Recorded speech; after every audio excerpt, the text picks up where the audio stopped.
The third opportunity is in August 2001, when the search for Hazmi and Mihdhar begins and fails. During the summer of 2001, John asked an FBI official detailed to the CIA to review all of the Kuala Lumpur materials one more time. We will call her Mary. He asked her to do the research in her free time. She began her work on July 24th. That day, she found the cable reporting that Mihdhar had a visa to the United States. A week later, she found the cable reporting that Mihdhar's visa application, what was later discovered to be his first application, listed New York as his destination. On August 21st, she located the March 2000 cable that noted with interest that Hazmi had flown to Los Angeles in January 2000. She grasped the significance of this information. Mary and an FBI analyst working the case, whom we will call Jane, promptly met with an INS representative at FBI headquarters. On August 22nd, INS told them that Mihdhar had entered the United States on January 15, 2000, and again on July 4, 2001. Jane and Mary also learned that there was no record that Hazmi had left since January 2000, but they were not certain if he was still here and assumed that he had left with Mihdhar in June 2000. They decided that if Mihdhar was in the United States, he should be found. They divided up the work. Mary asked the Bin Laden station to draft a cable requesting that Mihdhar and Hazmi be put on the tip-off watch list. Jane took responsibility for the search effort inside the United States. As the information indicated that Mihdhar had last arrived in New York, and this was determined to be related to the Bin Laden case in New York, she began drafting a lead for the FBI's New York field office. She called an agent in New York to give him a heads up on the matter, but her draft lead was not sent until August 28th. Her email told the New York agent that she wanted to get him started on this as soon as possible, but she labeled the lead as routine. A routine designation informs the receiving office it has 30 days to respond to the lead. The agent who received the lead forwarded it to a squad supervisor. That same day, the supervisor forwarded the lead to an intelligence agent to open an intelligence case. He also sent it to the cold case agents and an agent who had spent significant time in Malaysia searching for another Khalid, Khalid Sheikh Mohammed. The suggested goal of the investigation was to locate Mihdhar, determine his contacts and reasons for being in the United States, and possibly conduct an interview. Before sending the lead, Jane had discussed it with John, the CIA official on detail to the FBI, and with the acting head of the FBI's Bin Laden unit. The discussion apparently was limited to whether the search should be classified as an intelligence investigation or as a criminal one. A legally important distinction for reasons we explained earlier today in staff statement number 9.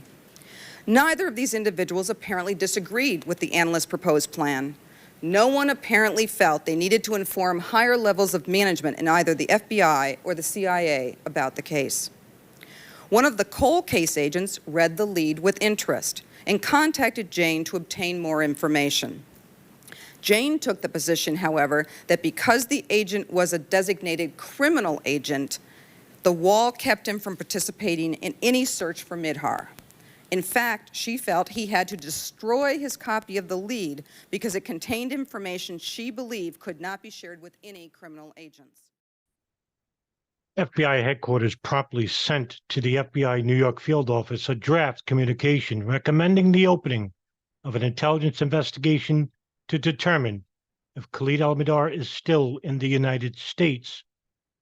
It stated that Khalid al-Mihdhar's confirmed association with various elements of bin Laden's terrorist network, including potential association with 2 individuals involved in the attack on the USS Cole. Quote, make him a risk to the national security of the United States. The goal of the intelligence investigation was to locate al-Mihdhar and determine his contacts and reasons for being in the United States, end quote. That communication precipitated a debate between FBI headquarters and New York field office personnel as to whether to open an intelligence or criminal investigation on Khalid al-Mihdhar. A New York FBI agent tried to convince headquarters to open a criminal investigation. Given the importance of the search and the limited resources available to intelligence divisions, but headquarters declined to do so.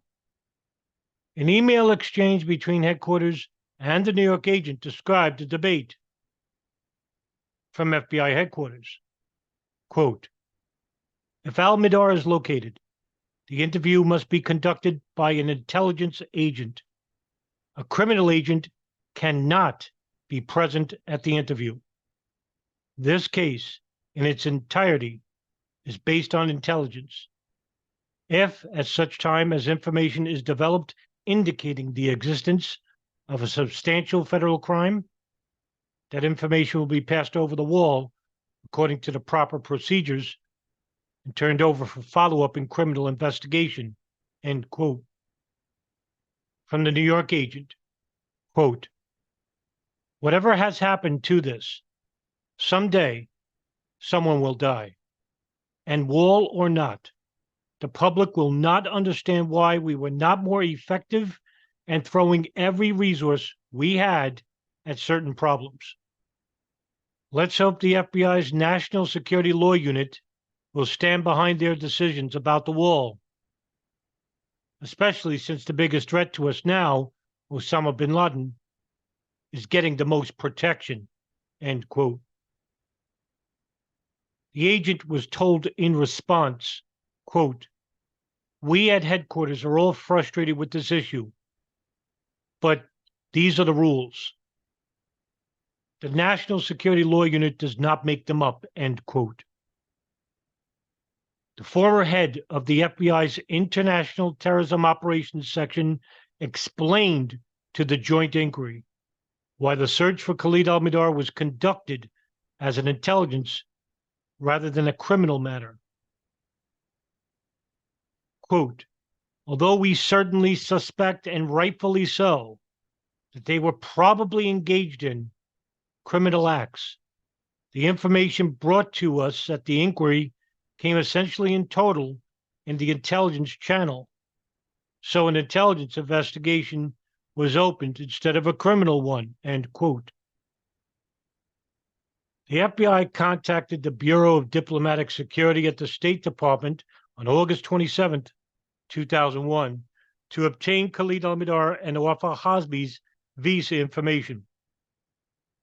This was provided to the FBI on August 29th and revealed that on entering the United States in July of 2001, Khalid al-Mihdhar claimed that he would be staying at the Marriott Hotel in New York City.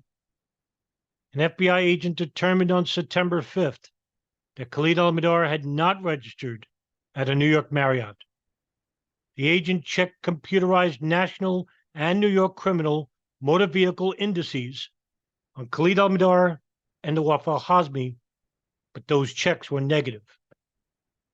On September 11, 2001, the agent sent an electronic communication to FBI Los Angeles field office asking to look for Khalid al-Mihdhar and to check airline records.